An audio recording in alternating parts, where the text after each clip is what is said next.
Precioso Espíritu Santo, te damos gracias, Señor, por esta reunión, gracias por este tiempo, Padre, de adoración, de alabanza, Señor.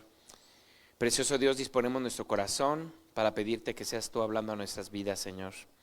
No solamente que esté en nuestra mente, Señor, no solamente que toque nuestra mente, sino que lo podamos sentir en lo íntimo de nuestro corazón y que seamos transformados y cambiados por tu palabra en esta mañana, Señor. Que algo pase dentro de nosotros a través de tu Espíritu Santo.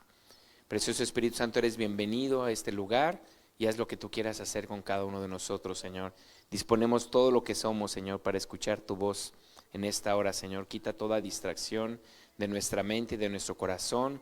Amén y amén. Okay. Bueno, como todos ustedes ya saben, estamos a cerquitas de el Día del Amor, ¿verdad? ¿Cuándo es? Ya este sábado, ¿verdad? Entonces, obviamente, pues ya estamos como enfocados a las épocas también, y le estamos pidiendo a Dios que nos habla a través de su palabra, y pues obviamente vamos a hablar del amor, ¿verdad? Entonces el título del día de hoy es El amor de Dios, y muchas veces hablamos del amor de Dios, ¿verdad? Cada año hablamos del amor de Dios, en medio del año también hablamos del amor de Dios, pero a mí se me hace tan padre cómo Dios nos va hablando a nuestro corazón, ¿verdad? A través de su palabra, y cómo nos va transformando y cómo cada día necesitamos más ese amor de Dios para nuestras vidas. Entonces, pues bueno, primero vamos a ver qué no es el amor, ¿verdad? ¿Qué no es el amor? A ver, si tú le preguntas a un joven qué es el amor, ¿qué te va a decir? ¿Mi novia? Va a decir, ay, sentir maripositas en el estómago, ¿no? ¿A poco no es lo que dicen casi la mayoría de los jóvenes? Es como sentir maripositas en el estómago, es como enamorarte cuando ves a una persona. ¿Qué más? A ver. Me acuerdo que hace tiempo estábamos así como haciendo en capacitación de cine, estábamos preguntando que por qué te quieres casar, ¿no? Y qué dicen los jóvenes allá afuera de por qué se quieren casar. Entonces me impactó mucho las respuestas que escuchábamos, porque dice, yo me caso porque ya no aguanto a mis papás. ¿No? ¿Sí han escuchado eso o no? ¿Por qué te quieres casar? Es que ya no aguanto a mis papás, por eso ya me quiero casar. Ya me quiero ir de mi casa, ¿no? ¿Por qué te quieres casar? Dicen para ser feliz, la mayoría, ¿a poco no? Es que yo me quiero casar para ser feliz. Yo me quiero casar porque ya quiero que me mantengan. Hay unos que así contestan, ¿verdad? Yo ya quiero que me mantenga, ya no quiero trabajar. Que me saquen de trabajar, ¿no? Yo me quiero casar porque necesito sentirme amado. ¿Verdad? ¿Quién hemos escuchado eso también? Es que yo me quiero casar porque me gustaría sentirme amado, sentir que me aman, tener una persona a mi lado, ¿verdad? Que llenen esos vacíos que hay en mi corazón. Y otros dijeron para dejar de pecar. Así dijeron, ¿verdad? Ya para ya no estar así como fallando, así mejor nos casamos y ya no vamos a estar pecando, ¿no? Es lo que muchos contestaron, ¿verdad? Entonces, bueno, vamos a hablar acerca del amor de Dios. Ya pusieron ahí el título ya. El amor de Dios, ¿ok? Y bueno, yo creo que no hay así un tema como una teología más profunda que hable, que sea el amor de Dios, ¿verdad? Porque el amor de Dios no es algo que solamente debemos de escuchar, sino es algo que cada uno de nosotros debemos de experimentar o sentir. ¿Y cuántas veces tú te has sentido amado por Dios? A ver si muchas veces o más o menos. Porque la verdad podemos decir, a lo mejor hay veces que no me siento amado con Dios, ¿verdad? A lo mejor hay veces cuando una promesa tarda en llegar, ¿verdad? Cuando fallamos, cuando cometemos errores. O sea, muchas veces sentimos como que Dios está distante, ¿no?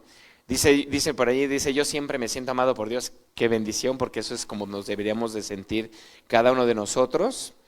Pero dice que nadie puede tener una relación cercana y sana con Dios si no entendemos su amor. Entonces, el amor de Dios lo conocemos a través de su palabra, ¿verdad? Cuando empezamos a leer la Biblia, empezamos a entender más cómo es el amor de nuestro Dios. Porque muchas veces el amor del mundo es así como muy diferente, ¿no? Dice que porque te amo, te golpeo, ¿no? Así dicen, ¿no? Sí, como dicen, pégame pero no me abandones, ¿verdad? Así dicen muchas, ¿no? Entonces sienten que ese es el amor. Yo me acuerdo que una vez con mi papá yo estaba chiquito entonces me acuerdo que vimos un señor que estaba golpeando a su esposa. Y mi papá luego le dijo, déjelo, pero mi papá así como que le habla muy fuerte, ¿no? Entonces el señor se espantó porque mi papá le dijo con una voz muy fuerte, suéltela, no le pegue. ¿Y qué creen? Que la señora voltea y le dice, ¿usted qué se mete, hijo de su quién sabe qué? Y la señora a mi papá, y yo me quedé, mi papá se quedó así como diciendo, chin, yo creo que ya no me vuelvo a meter. Pues yo creo que era su amor apache de ellos, ¿no? Era su forma de amarse. Pero sí llega a pasar ese tipo de cosas, ¿verdad? Entonces, todo ser humano fue creado con la necesidad de sentirse amado. ¿Ustedes creen que esto sea verdad? Todo ser humano nace con la capacidad de buscar sentirse amado. Es más, hasta los niños chiquitos tú los observas y siempre van a querer ir a donde se sienten amados. ¿A poco no? Yo quiero estar con mis abuelitos, y yo quiero estar con mis abuelitos, porque ahí es donde ellos se sienten amados. O sea, un niño lo va a traer a un niño donde él siente el amor, ¿verdad? Entonces todas las personas nacemos con ese sentir de querernos sentir amados, ¿verdad? Yo recuerdo, por ejemplo, no dijo alguien nada, no. Bueno, yo recuerdo, por ejemplo, en la secundaria, ¿no? Que pues mi papá nos abandonó cuando yo tenía 8 años de edad, entonces pues como que tenía yo esa carencia de paternidad. Mi mamá pues de repente nos daba nuestras buenas nalgadas, entonces la verdad yo no sentía como que el amor en mi casa, ¿no? Entonces, ¿qué pasa? Que llega uno a la secundaria y pues ve el grupito de los que fuman, de los que toman, de los que hacen cosas malas y todo, y uno siempre como que llega a la escuela y como que empieza a buscar el grupito donde uno se pueda sentir aceptado. ¿No les pasó? Como que uno busca ese grupito donde se sienta amado, donde se sienta bienvenido, y no importa que sean los que hacen cosas malas, no importa que sea quien sea, el chiste es que tú quieres estar en ese lugar porque tú te sientes parte de algo y en cierta forma tú puedes sentir algo de amor, ¿no? Entonces de ahí vienen todas las circunstancias que a veces vivimos, ¿verdad? Porque como que buscamos esa aceptación a donde vamos. Entonces todos están de acuerdo que buscamos como ese lugar donde nos acepten. A veces dicen, no, pues yo me junto con esas personas porque simplemente ahí soy aceptado, ¿verdad? O te sientes aceptado. Entonces el primer punto que vamos a ver es, el amor lo es todo. El amor lo es todo. Vamos a ver 1 Corintios 13:13, si me acompañan. Y la palabra de Dios dice, hay 3 cosas que son permanentes. ¿Okay? 3 cosas que son, ¿qué? Permanentes. Y permanente es algo que no cambia, ¿no? Permanente es algo que ya se va a quedar ahí siempre. Y dice la Biblia que hay 3. El primero es la confianza en Dios. El segundo es la seguridad del que cumplirá sus promesas. Y el tercero, ¿cuál es? El amor. ¿Sí? O sea, primero es la confianza que tú tienes en Dios. Es algo que debe siempre de permanecer. La otra es saber que Dios cumple sus promesas en nuestra vida. Y la tercera es el amor. Pero dice la palabra de Dios que ¿cuál es la más importante de las 3? Del amor es lo más importante que nosotros podamos tener, la más importante que podamos nosotros transmitir. De hecho dice la palabra de Dios, ¿verdad? Jesús les dijo, en esto se conocerán que son mis discípulos, que se amen los unos a los otros. Fíjense, en eso se conocía un discípulo de Jesús. O sea que se ve una persona que amaba mucho, decían segurito ese es discípulo de Jesús. Porque tiene tanto amor, porque lo que los caracterizaba a los seguidores de Jesús era el amor que ellos tenían. ¿Okay? 1 Corintios 13, 1-3, si me acompañan a leerlo, habla acerca del amor. Como ustedes saben, 1 Corintios 13 es como que todo el libro del amor, pero esta parte que vamos a leer es bien importante. Dice, si no tengo amor, de nada me sirve hablar todos los idiomas del mundo y hasta el idioma de los ángeles. Si no tengo amor, soy como un pedazo de metal ruidoso, soy como una campana desafinada, ¿verdad? Salud. O sea, como solamente algo que hace ruido, algo que no da buen tono, algo que no es armónico. ¿Por qué? Porque no tiene amor. Dice el versículo 2, si no tengo amor, de nada me sirve hablar de parte de Dios y conocer sus planes secretos. Dice, ¿puedes conocer los planes secretos de Dios? ¿Puedes tener revelaciones del cielo? ¿Puedes hablar de parte de Dios? Pero puedes no tener amor. Aquí está diciendo eso, ¿verdad? De nada me sirve hablar de parte de Dios, o sea, de nada me sirve profetizar, de nada me sirve conocer planes secretos, tener revelaciones, si no tengo amor.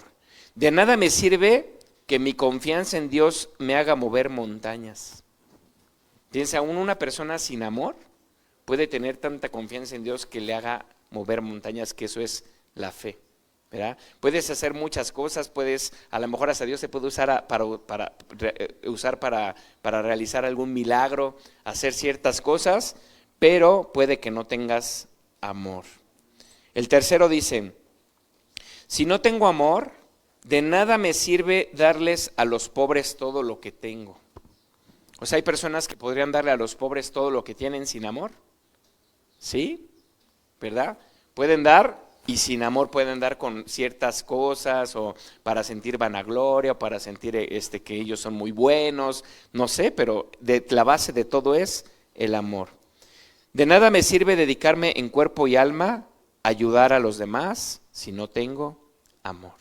O sea, también puedes ayudar a los demás sin tener amor, ¿verdad? Entonces lo más importante que nosotros podemos tener es a nuestro Señor Jesús, pero es el amor. El segundo es, el enfoque del amor no está en nosotros. Y si me acompañan a ver primera de Juan 4:10, por favor. Dice así, en esto consiste el amor, no en que nosotros hayamos amado a Dios. O sea, la realidad es que nuestro amor hacia Dios es un amor totalmente imperfecto, ¿están de acuerdo? Y dice aquí que en esto consiste el amor, no es de nosotros hacia Él. O sea, no es que tanto lo amamos a Él, sino que tanto Él nos ama a nosotros. O sea, nosotros podemos dar algo solamente cuando lo recibimos. ¿Están de acuerdo? O sea, primero nos llenamos del amor de Dios y entre más entendamos el amor de Dios, más automáticamente nosotros vamos a poder darle amor a los demás. Dice, no en que nosotros hayamos amado a Dios, sino en que Él nos amó. ¿Sí? Entonces esa es la base de todo, no es tan basado en tu amor por Él, sino en cuánto Él te ama a ti. Y dice, y envió a su Hijo para que fuera ofrecido como sacrificio por el perdón de nuestros pecados. Como dice Juan 3:16, ¿verdad? Porque de tal manera Dios amó, ¿qué hizo? Que dio, porque de tal manera Dios amó al mundo que dio a su único Hijo, para que todo en quien Él crea no se pierda, mas tenga vida eterna. O sea, Dios amó tanto a la humanidad, dice, porque de tal manera es como que no hay un límite. O sea, no es de aquí a las estrellas, de aquí de vuelta, ¿no? Dice, porque de tal manera amó. O sea, como que no se puede entender hasta dónde puede llegar el amor de nuestro Dios. ¿Y qué hizo Dios? Al amarnos tanto, Él dio a Jesús. ¿Por qué? Porque nosotros íbamos camino pues a la perdición, ¿verdad? Él dio a su Hijo para que nosotros pudiéramos ser salvados y para que nosotros podamos sentir ese amor. Y aquí la pregunta es, ¿qué tanto te sientes amado por Dios? Si tú pudieras poner así en tu mente una escala del 1 al 100, así ahorita que pudieras hacer un autoexamen, ¿en dónde llegaría tu escala del 1 al 100? ¿Qué tanto te sientes amado por Dios? ¿Al 100, al 80, al 30, al 40, al 20? Y ahora te voy a hacer la misma pregunta, pero ¿qué tanto te sientes amado de Dios cuando cometes un error? O cuando fallas. ¿Qué tanto te sientes amado por Dios? ¿Qué tan rápido te puedes levantar de esa dificultad o de esa falla que tuviste?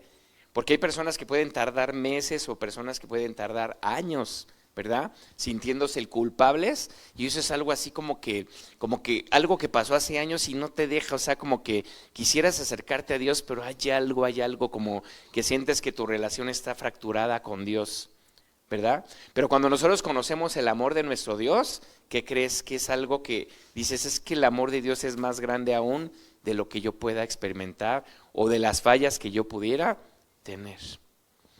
Ya les he comentado algunas veces que cuando yo llegué a la iglesia, pues yo era así como que me costó mucho trabajo esto de la condenación y la culpa. O sea, como que yo no podía recibir el proceso de Dios en mi vida, ¿no? No sé si les ha pasado a ustedes, pero de que tú quieres ser ya perfecto de un día para otro, ¿no? Te encuentras con Dios y Dios te va cambiando muchas cosas, pero tú como que quieres ya ser así, como que ya no fallar para nada. Y cuando fallas, el que más te lastimas a veces eres tú mismo, Entonces yo recuerdo que yo iba a la iglesia, yo dejé pues de hacer muchas cosas, empecé a leer mi Biblia, empecé de juntarme con personas que sabía que me podían afectar en mi caminar con Dios, pero de repente volví a fallar y volví a fallar y volví a fallar, y yo tenía como una condenación en mi corazón tan fuerte. Y me acuerdo que una vez leyendo un libro, hubo algo que me impactó porque decía, la condenación es la culpabilidad es pecado. Y yo me acuerdo que así iba muy rápido, ya ven que luego de repente lee uno así, y como que esa palabra me atrapó, y de repente me voy para atrás y dije, ¿por qué es pecado la culpabilidad? Y decía, ¿por qué es pensar que lo que tú hiciste es más grande que lo que Jesús hizo por amor a ti? O sea, como que a veces fallamos y nos enfocamos más en nuestra falla que en el amor de Dios, ¿verdad? Porque es fácil decir que Dios nos ama cuando nos va bien. Pero saber que Dios te ama cuando estás pasando por una lucha, por una prueba, por una dificultad, sentirte amado de la misma forma o cuando aún tú cometes el error, es más difícil. ¿Están de acuerdo?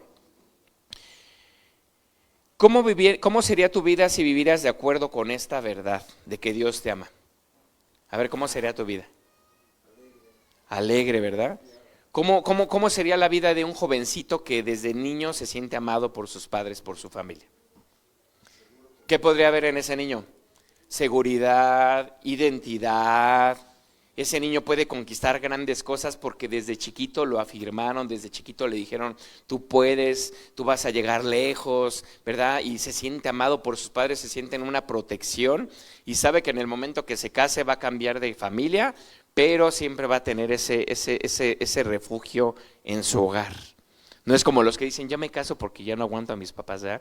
Ya me caso porque ya esta casa ya no la aguanto, y luego se pasa de Guatemala y se mete a Guate, peor, así dicen, ¿no? ¿Verdad?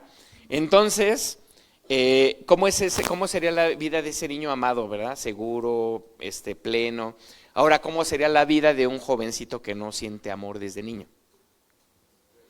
Yo creo que si hiciéramos así, si fueras a una cárcel, hicieras una encuesta de los secuestradores, de los ladrones, de todo se puede decir de los que pasan ahí, mayores cosas, que han hecho peores cosas. Yo creo que si tú hicieras una encuesta les dirías, oye, a ver, vamos a pasar un papelito, ¿qué tanto tus papás te amaban o qué tanto amor había en tu casa?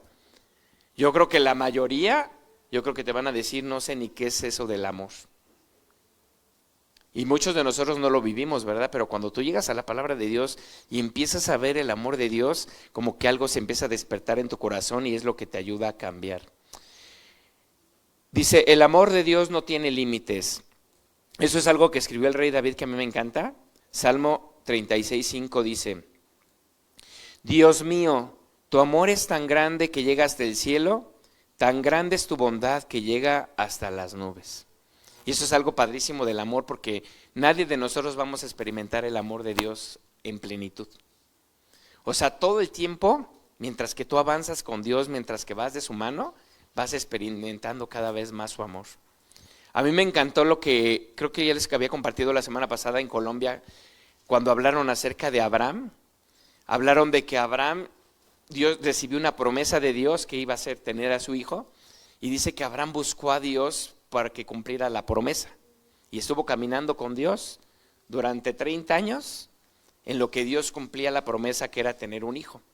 Y cuando tiene al hijo, ¿qué le pide Dios?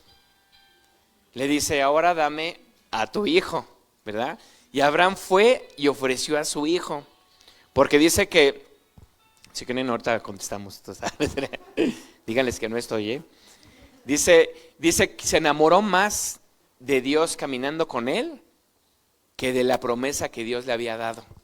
O sea, el caminar con Dios hace que cada día nosotros nos enamoremos más de Él. Y eso es algo tan grande que nunca vamos a llegar a entenderlo hasta que estemos en su presencia, ¿verdad? Ahora, ¿a quién de ustedes les gustaría vivir alegres para siempre? A ver, todo el tiempo estar alegres. ¿Sí están alegres o más o menos? A ver, díganle a su esposo, o a su esposa, o a sus hijos. A ver, dice, yo sí, a ver, ¿quién es la persona más alegre que hay aquí? A ver, le vamos a preguntar a su esposa y a sus hijos, y a sus vecinos, al de la tiendita, ¿no? Al del Oxxo, A ver, le vamos a preguntar, oiga, ¿sí es cierto que esta persona es la más feliz que hay? Y esa persona va a decir, ay, creo que la iglesia sí, ¿verdad? ¿Eh? Por fe vamos a decir que sí. Yo creo que todos buscamos en cierta forma la alegría, ¿no? Estar alegres, pero hay cosas en nuestra vida que nos marcan. Por lo general los niños nacen con una alegría, ¿a poco no los bebés? A mí me encantan los bebecitos, ¿verdad? Te pones a jugar con ellos, los haces reír. Cuando ríe un bebé a mí me da así como que, ay, qué bonito, ¿verdad? Pero va pasando la vida y va marcando como ese bebé como que se va obstruyendo esa manera de reír, de gozarse, ¿no? ¿Sí nos ha pasado o no? Que a veces te dicen, oye, pero es que tú de niño eres bien alegre y de repente no sé qué te pasó. No levanten la mano, ¿verdad? Pero sí nos ha pasado de que te dicen, oye, es que antes tú eras súper alegre, eras muy cómico, echabas mucho relajo y de repente como que algo pasó. ¿Por qué? Porque conforme vamos avanzando, circunstancias, pruebas, dificultades, personas que tenemos que perdonar, situaciones, traiciones, abandonos, todo lo que vamos viviendo hace como que se vaya truncando esa alegría en nuestro corazón. Pero la realidad es que yo creo que todos aquí queremos ser alegres. ¿Sí están de acuerdo? Fíjense, hace tiempo, hace muchos años escuché una frase que a mí me encantó, decía, híjole, como que me encantó esa frasecita, son como proverbios chinos, no sé, como frasecitas que escucho, ¿no? Yo creo que ustedes ya deben haber escuchado a lo mejor esa frase, pero decía, cuando tú naciste, todos reían mientras tú llorabas. ¿Se lo han escuchado o no? A ver cómo va después. ¿Eh? No, bueno, sí la habían escuchado, pero no se acordaban. Bueno, le estaba recordando en estos días y dije, wow, dice, cuando tú naciste, todos reían mientras tú llorabas. Y luego decía, vive tu vida de tal modo que el día que tú partas de este mundo, tú rías mientras todos a tu alrededor lloren. ¿Sí la entendieron o no? Cuando tú naciste, a ver, cuando tú naciste, todos a tu alrededor lloraban mientras tú reías.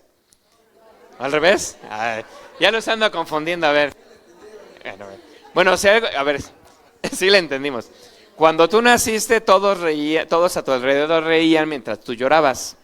Vive tu vida de tal modo que el día que tú partas de este mundo, tú sonrías mientras todos a tu alrededor lloren, ¿no? Y es una frase padre, ¿no? Vive tu vida de a modo de que tú tengas alegría, de que tú vivas bien y el día de tu muerte que tengas una sonrisa. Y eso es otra cosa, ¿no? Y aquí en la palabra de Dios, como vienen las claves de todas las cosas, nos viene la clave de ser alegres todos los días. O sea, si tú quieres la receta de parte de Dios de cómo estar alegre todos los días de tu vida, ve a Salmo 90:14. Salmo 90:14 viene ¿cómo se puede decir? La receta, ¿no? Salmo 90:14 dice, sácianos cada mañana, ¿cada cuándo? Cada mañana con tu amor inagotable, para que cantemos de alegría hasta el final de nuestra vida. ¿Cuál es la clave para que tú seas alegre? Como para ponerle allí, ¿no? en nuestro despertador, ¿no? Un mensajito, ¿no? Sáciame de tu amor inagotable. Cada mañana que al despertar tú le puedas decir, Señor, quiero sentir tu amor. O que te despiertas en la madrugada, que estés de buenas y le digas, Señor, ayúdame a sentir tu amor, abrázame, Señor, sáciame de tu amor. ¿Verdad? Yo lo que hago es que pongo la alarma 10 minutitos antes de que me levanto. Y esos 10 minutitos yo le digo, Señor, aquí estoy, Señor, y empiezo a adorarlo y empiezo a decirle decirle esto, Señor, que pueda sentir tu amor, Señor, que dirijas mi vida. Y esos 10 minutitos son así como para, ¿verdad? Espíritu Santo, ¿tú qué opinas de este día? ¿A dónde me quieres llevar? ¿Qué quieres que hagamos juntos? Salud. Hay varios que andamos con. Entonces, Señor, sáciame cada mañana con tu amor inagotable. ¿Sí? Hay una mujer en la palabra de Dios que compartió esta Carlita hace una semana, que es la mujer que derramó su perfume delante de Jesús.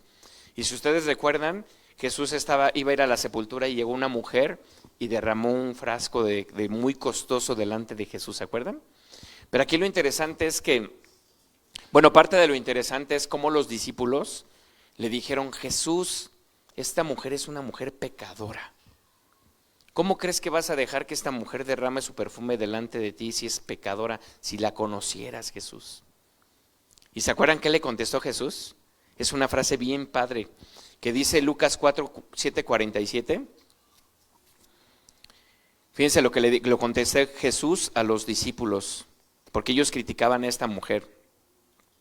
Jesús les dijo: me ama mucho porque sabe que sus muchos pecados ya están perdonados. ¿Cómo ven? O sea que para que tú ames a Dios, lo más importante es que tú sepas que tus muchos pecados ya fueron perdonados. Dice: me ama mucho porque sabe que sus muchos pecados, como me ama mucho, pues eran muchos, ¿no? O sea, entre más sabes las cosas que Dios te ha perdonado, más vas a sentir más amor automático por Él. Dice: en cambio, al que se le perdonan pocos pecados, poco ama. O sea, si tú sientes que no tuviste pecados, que nunca has fallado, que no has robado, no has matado, no has hecho esto, pero no te das cuenta que Jesús te ha perdonado la mentira, los gritos, has matado con la mente, has matado con los pensamientos. Uy, si supieras, ¿verdad? Dice: al que poco se le ha perdonado, poco ama. A ver, cierra tus ojos en este momento. Y tú solito obviamente no vas a decir nada, pero ¿cuáles son los pecados más grandes que tú has cometido? ¿Cuáles son las fallas más grandes que tú has tenido? ¿Cuál es algo que digas: híjole, de verdad, cómo fui a hacer eso?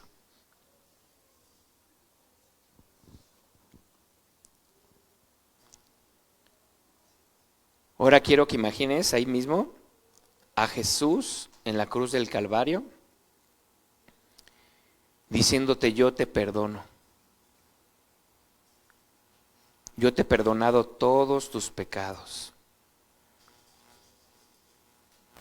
Y ahora en ese momento en que tú fallaste, en que cometiste ese error, empieza a ver la sangre de Jesús cubriendo ese momento, quitando esa culpa, esa condenación, esa herida de tu corazón.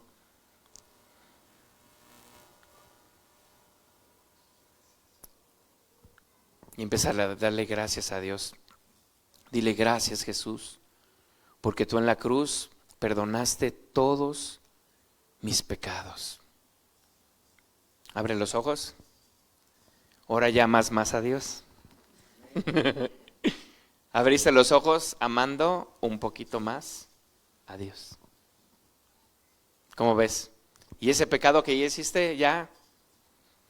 ¿Sabes qué dice Jesús? Dice: ¿de qué me hablas? Dice la palabra de Dios que cuando nosotros confesamos nuestros pecados, Dios es fiel y justo para perdonarlos. Y dice que nuestros pecados son como un ancla que se va al fondo del mar. Y dice la palabra de Dios que Dios se olvida de nuestros pecados. Cuando nosotros le decimos: Señor, fallé, te pido perdón, aquí estoy, el Señor dice: borrado, perdonado. Pero ¿saben cuál es el gran problema? El gran problema es que Dios nos perdona, pero nosotros no nos perdonamos. Ese es el gran problema, que Dios te perdona inmediatamente. Por la sangre de Jesús todos mis pecados han sido perdonados. Y por cuando andamos en luz y tenemos comunión con nuestros hermanos, la sangre de Jesús nos limpia ahora y continuamente de todo pecado. Eso dice la palabra de Dios. Que la sangre de Jesús no tiene solamente perdón, no poder para habernos perdonado nuestros pecados pasados, sino tiene poder para perdonarnos continuamente cada pecado que nosotros cometemos. Y eso a veces es lo que nos hace difícil entender, ¿no? O sea, llegamos con Jesús, le entregamos nuestro corazón, le entregamos nuestra vida, y gracias, Jesús, por haber perdonado mis pecados, y recibes esa como libertad. Pero luego al caminar con Dios y vuelves a fallar, como que en nuestra mente hay algo que te dice: sí, Jesús perdonó tus pecados, pero la primera vez ya después ya no te pases. ¿Verdad? Ya es mucho, ya abusaste de la gracia, ¿no? ¿Verdad? Ya caíste de la gracia, dicen muchas personas, ¿no? Y caer de la gracia no es fallar muchas veces, porque dice la Biblia que donde abunda el pecado, sobreabunda su gracia. Caer de la gracia, dice la Biblia, que es irte otra vez al legalismo, irte otra vez a las reglas, irte otra vez a la ley. Eso es caer de la gracia de Dios.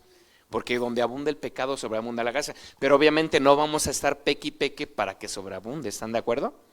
Pero cuando nosotros llegamos a fallar, nosotros tenemos a alguien en quien podemos ir y recibir el perdón de nuestros pecados. Entonces, que todos los días podamos recordar que Jesús ha perdonado nuestros pecados, y dice la palabra de Dios que sus misericordias son nuevas cada cuando. Cada mañana sus misericordias son nuevas. O sea que cada que tú abres los ojos en la mañana es borrón y cuenta nueva. Y se acabó. Pero hay alguien que le llaman el acusador de los hermanos, que va a estar ahí día y noche acusándote, y el peor de todos eres tú mismo, que tú mismo te estás acusando. ¿Verdad? Ok. Dice, el recordar su amor nos transforma. Salmo 26:3, si me acompañan por favor. Salmo 26:3 dice, yo siempre recuerdo tu amor y por eso te soy fiel. ¿A quién le gustaría serle fiel a Dios? ¿Sí nos gustaría serle fiel a Dios? Pues siempre recuerda su amor. Imagínate el rey David, todo el tiempo siempre estaba recordando su amor. Dice la palabra de Dios que cuando él cometió un error, ¿se acuerdan? Se metió con una mujer que se estaba bañando y la dejó embarazada. ¿Sí se acuerdan? Y luego de ahí le mandaron un papelito, ay, ya dejaste embarazada a esta mujer, ¿verdad? ¿Y qué hizo él?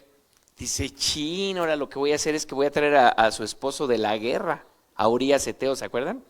Y dice que lo manda a llamar y le dice, no, pues métete ahí, disfruta a tu esposa, ¿no? Vete con ella, porque decía, pues ya ahí se tapó el problema, ¿no?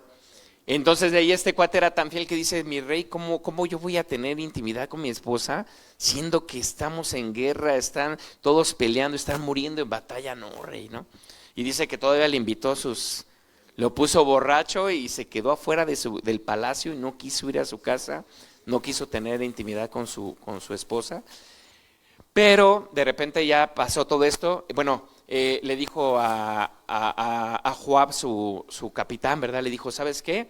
Este cuate no quiso meterse con su esposa, pues ponlo ahí al frente de la batalla y ahí a donde está lo más duro y pues ya que se lo echen ahí, ¿no?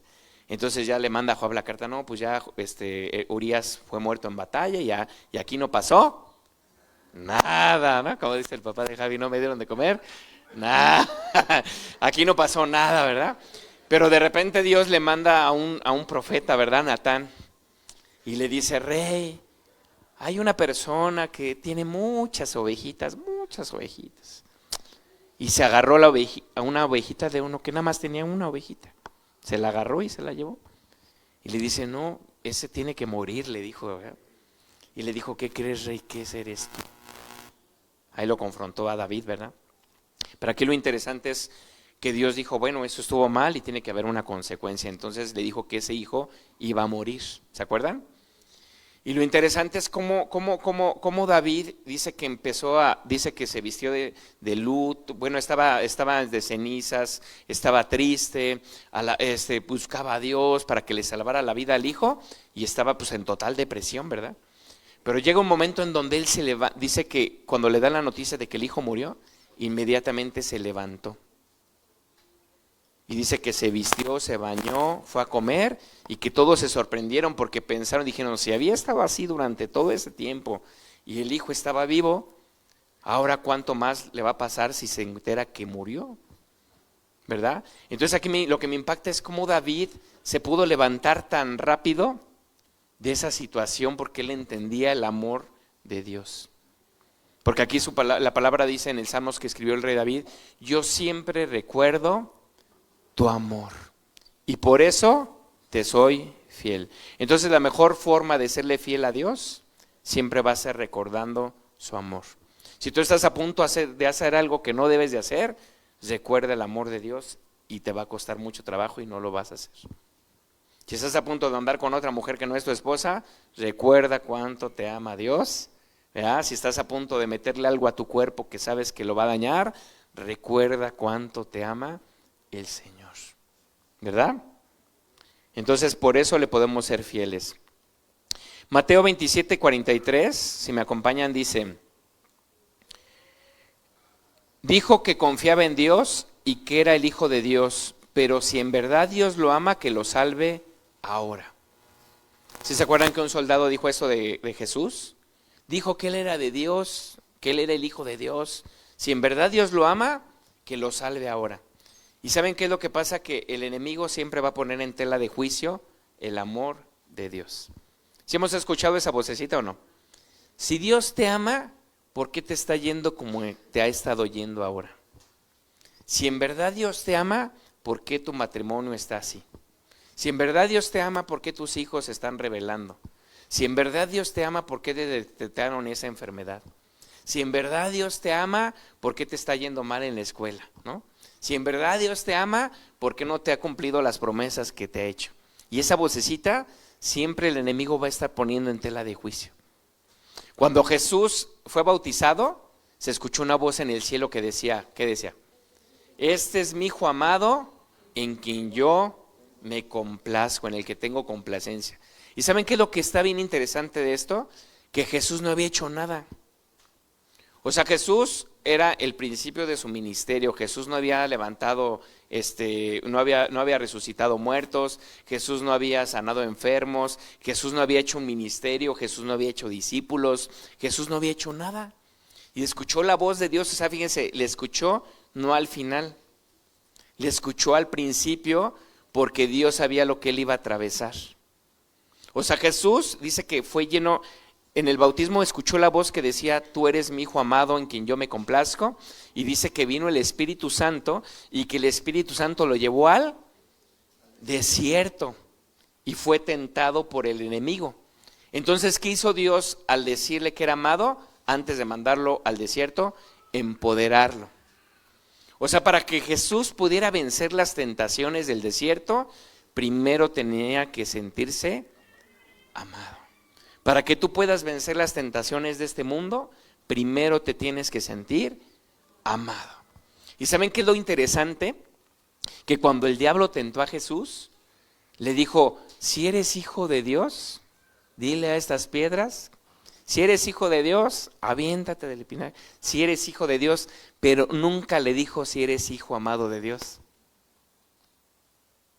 Porque si le decía, si eres hijo amado, le hubiera recordado luego que era amado.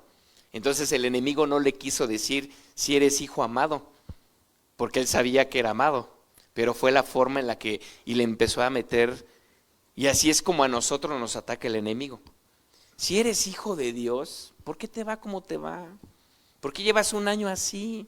¿Por qué tu matrimonio? ¿Por qué tu familia? ¿Por qué todas las cosas que estás viviendo? ¿Por qué? Y todo el tiempo está atacando. Pero Jesús, ¿cómo resistió? ¿Cuáles fueron las 3 respuestas de Jesús en las tentaciones? Escrito está. No solo de pan vivirá el hombre. Escrito está. Escrito está. O sea, Jesús se sabía la palabra. Por eso la palabra de Dios, dice Efesios 6, que es la espada del Espíritu. Porque la guerra espiritual no es así que un diablito y un angelito estén ahí. Es en tu mente que hay 2 pensamientos. Si eres hijo de Dios, ¿por qué esto? Y tú, escrito está. O sea, es una espada que tú puedes tener colgada en tu casa o una espada que tú puedes saber utilizar para atacar al enemigo. ¿Y qué te va a decir el enemigo? Dios no te ama. No eres amado, vete. ¿Por qué si te ama? ¿Por qué estás enfermo? ¿Por qué si te ama? ¿Por qué están viniendo esos síntomas a tu cuerpo? ¿Por qué si te ama? ¿Por qué el doctor te dijo esto? ¿Por qué si te ama? ¿Por qué no tienes ni para pagar la renta? ¿Por qué si te ama? ¿Por qué estás lleno de deudas? ¿Por qué si te ama? ¿Sí se dan cuenta? Pero uno dice, escrito está, ¿verdad? Jesús dio su vida por amor a mí. Yo soy amado, yo soy bendecido, yo soy victorioso, yo soy un hijo de Dios, ¿verdad? Yo soy la niña de sus ojos, ¿verdad? Yo soy bendecido, soy victorioso en el Señor. Todo lo puedo en Cristo que me fortalece. Filipenses 4:13, ¿verdad? Ok. Y bueno, vamos a ver por último el amor más grande. ¿Cuál es el amor más grande que puede existir? Juan 15:13. Nadie muestra más amor que quien da la vida por sus amigos. Ese es así como el del tope del amor. Si tú quieres saber cuál es el tope del amor, es que una persona dé su vida por otra. Imagínate como un papá daría su vida por un hijo. Si tú ves que a un hijo le van a disparar como papá, ¿te pondrías en medio para que te mataran a ti? ¿Sería el amor más grande que puede existir? Ahora, ¿tu amor sería tan grande como tú dar a tu hijo por la otra persona? Digo, dar la vida como papás por nuestros hijos, sí, pero dar a tu propio hijo por la vida de otra persona, es otra cosa, ¿verdad? Ese sí es el verdadero amor, y el verdadero amor es que Jesús dio la vida por sus amigos. Jesús murió por nosotros en la cruz para demostrarnos cuál es el más grande amor. Primera de Juan 3:16. Primera de Juan 3:16, vamos a verlo ya para terminar. Dice, sabemos lo que es el verdadero amor porque Cristo dio su vida por nosotros. Nosotros sabemos qué es el verdadero amor. ¿Por qué? Porque Cristo dio su vida por nosotros. Entonces nosotros también debemos de dar la vida por nuestros hermanos. Vamos a ponernos de pie.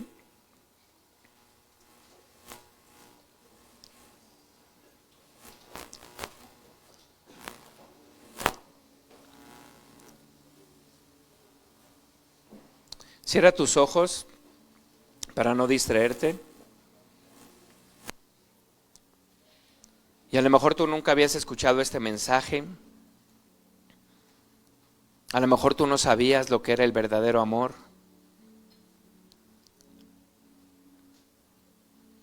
Pero la palabra de Dios dice que el verdadero amor es Jesús. Y desgraciadamente cuando estábamos lejos de Él, no teníamos de dónde tomar ese amor.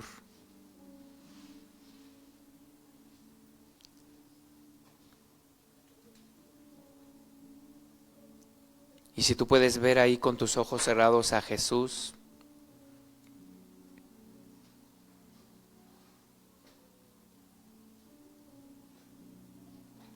siendo golpeado, siendo flagelado,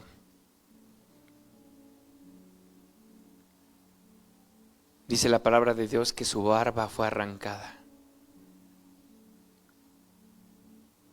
que estuvo ahí en agonía en el huerto de Getsemaní. Su sudor eran como grandes gotas de sangre que caían a tierra, porque Jesús tenía que rendir su voluntad al Padre Celestial. Porque ahí Jesús entendió el precio de la salvación de la humanidad. Y Jesús tomó la decisión de dar su vida por amor a ti, para que tus pecados fueran perdonados por muy grande que sean,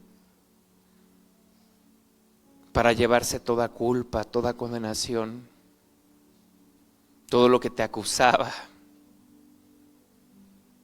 Dice la palabra de Dios que Él anuló el acta de decretos que había en tu contra. ¿Sabes? Cuando había una persona en la cárcel, le ponían una hoja y ponían todo lo que acusaba a esa persona. Es un ratero, es un violador, es un golpeador, mató a personas, no sé, venía ahí toda esa lista. Y la gente cuando pasaba por esa cárcel volteaba y veía la lista de decretos que había en contra de esa persona que estaba prisionera.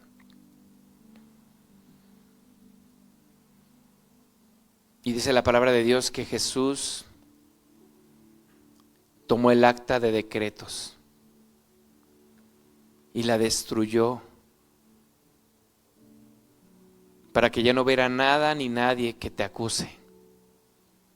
Ya nadie te puede acusar por tus fallas, por tus errores.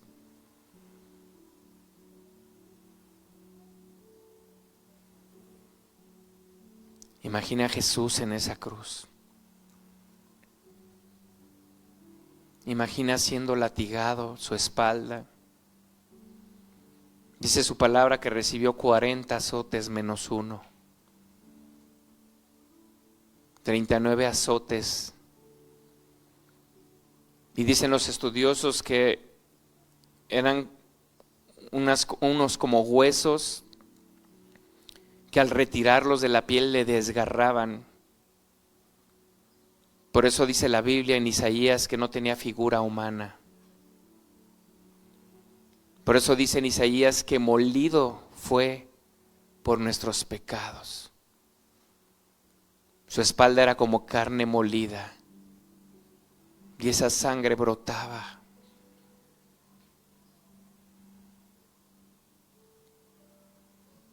Pues fue clavado en esa cruz, clavaron sus manos, clavaron sus pies. Le pusieron esa corona de espinos en la cabeza.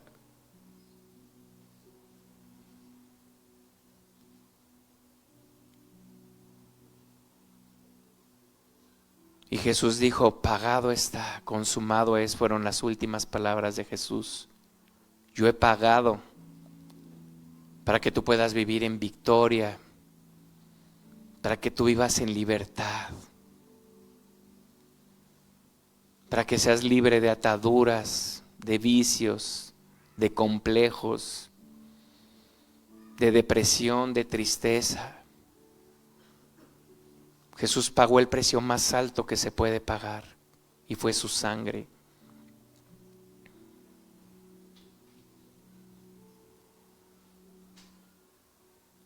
Imagina a Jesús mostrando esa mirada de amor.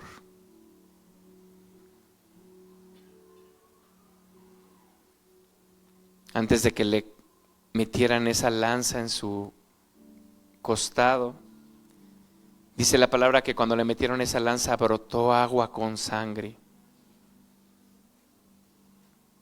Yo me imagino que antes de eso Jesús ha de haber dicho valió la pena. Valió la pena por la restauración de mi hijo, de mi hija. Y solamente a nosotros nos queda agradecer, no nos queda hacer nada más. Él ya pagó todo completamente.